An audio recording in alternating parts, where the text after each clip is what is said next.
अब उन्हें तेल में फ्राई करें। छोटे टुकड़ों को गरम तेल में डालें, चलाएं ताकि यकसा फ्राई हो।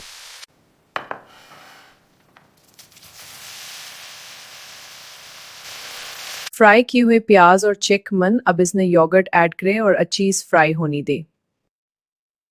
फ्राइंग करने के बाद चिकन पर धनिया डालें। अब इसे प्लेट में डालकर सर्व करें। खाना रेडी है।